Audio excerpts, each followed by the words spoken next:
Direct News TV. April 20, 2024.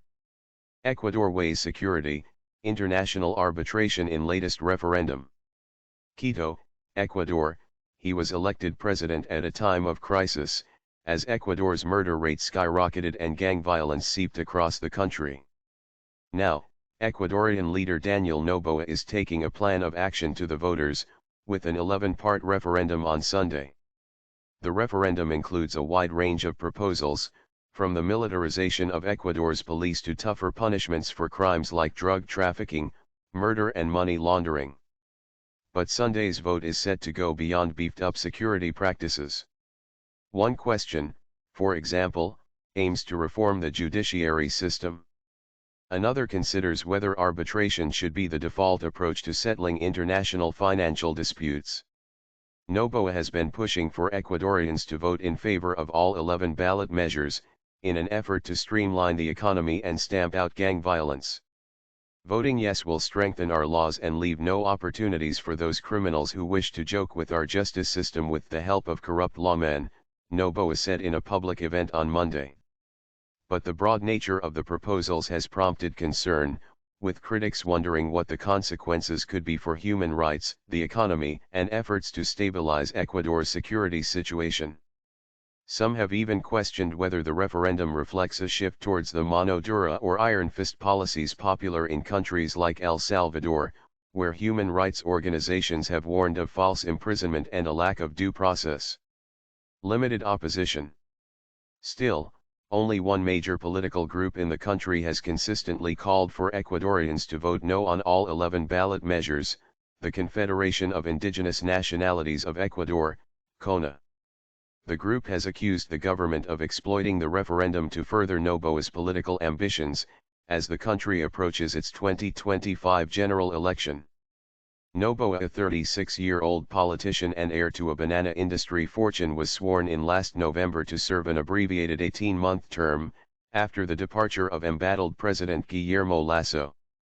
But he is widely expected to run for a full term in the next race. In a virtual forum on April 11, CONA President Leonidas Iza called the referendum a chance for Noboa to rally support. The government needs to consolidate its strength to impose neoliberal policies, Iza said. Referendums, he added, are costly to organize, and he called for the policies to instead be considered in Ecuador's National Assembly. Another CONA leader, Agustin Cacapiendo, was later quoted in the newspaper El Universo as saying any repercussions from the vote would disproportionately fall on marginalist groups. This government does not know poverty but makes decisions that affect the poor, he said. Rallying public support. Nevertheless, the referendum enjoys relatively broad public support. According to the research institute Comunicaliza, 42.7% of voters plan to back Noboa's proposals. Still, another 27.5% said they have not made up their minds yet. Maria, a 48-year-old resident of Guayaquil who asked to use a pseudonym for her safety, is among those supporting the president's measures to tighten security in the country. Her city has been at the forefront of the crisis. In January, for instance, a criminal group stormed a local TV station during a live broadcast and held employees at gunpoint, generating international outcry. Maria explained she had been targeted by a criminal group herself. They blackmailed her by threatening her children.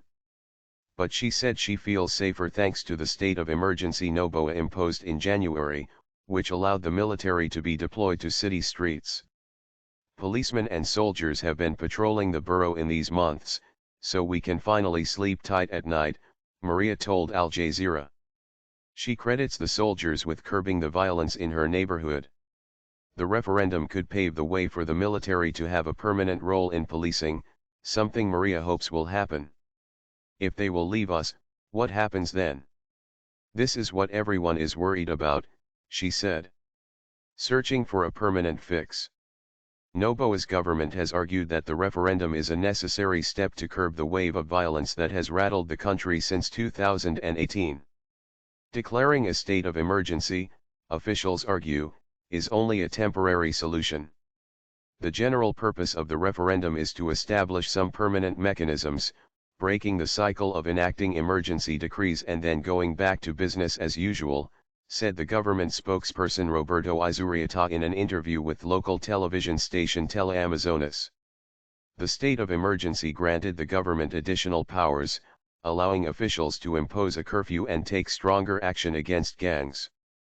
Under the state of emergency, for instance, Noboa's government labeled 22 criminal groups as terrorist organizations, clearing the way for the police and military to focus extra resources towards combating them.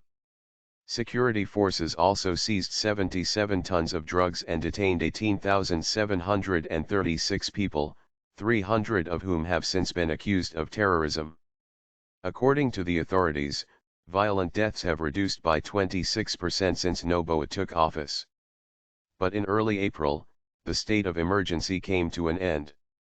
Ferdinando Carrion, a security expert, believes some of the reforms in the referendum could help Noboa to continue his campaign against the violence, but more structural reforms are needed.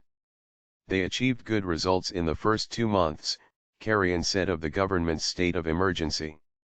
But it looks like the effect has been exhausted. He pointed to Ecuador's prison system as a particular area of vulnerability. Investigations have shown that criminal organizations use prisons as spaces through which they can run their operations. But under the state of emergency, the military was allowed to intervene. Carrion said that produced positive results.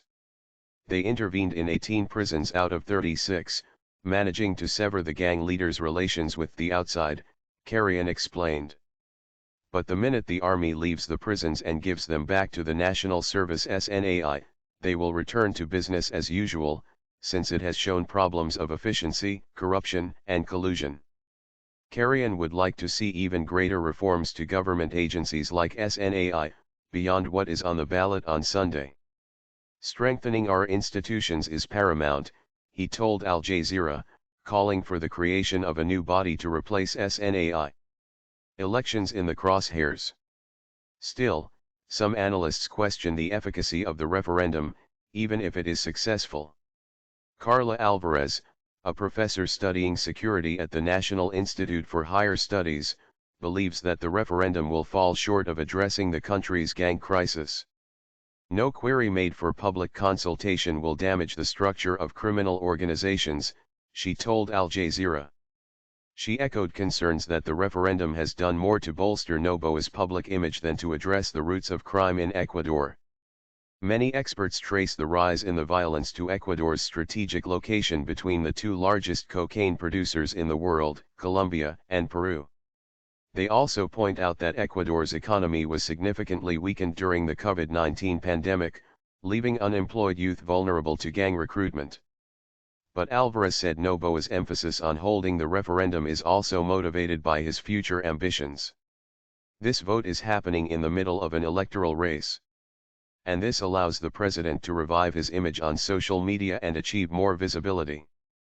The security situation has a direct impact on the integrity of Ecuador's democracy.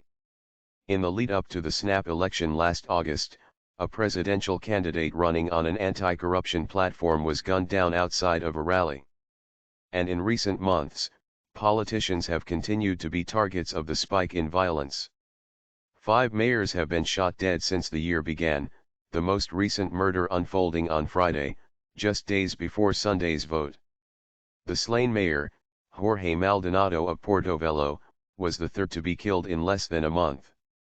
His death followed that of Mayor Brigitte Garcia of San Vicente and Mayor José Sanchez of Camilo Ponce Enriquez. Chance of a split vote. Critics like Alvarez underscore that referendums are no silver bullet to the security crisis. Rather, they are a relatively common political tool. Since 2006, Ecuadorians have been asked to express their will through referendums 9 times, on issues ranging from oil exploration to presidential term limits. Paulina Recalde, director of Pollster Profiles de Opinion, also questions whether Sunday's referendum will create the groundswell of support Noboa seeks. While Noboa is angling for approval on all 11 items, Recalde's research suggests that voters will not unanimously back all the proposals. Since the very beginning, we never found an overall majority. People won't vote the same in all the 11 queries, she said. Recalde also said there was confusion over the vote. According to her research, 68% of respondents knew little or nothing about the referendum a month ago. She added that the power outages Ecuador is currently experiencing, as well as a controversial police raid on Mexico's embassy in Quito, could dent Noboa's popularity, regardless of the vote's outcome.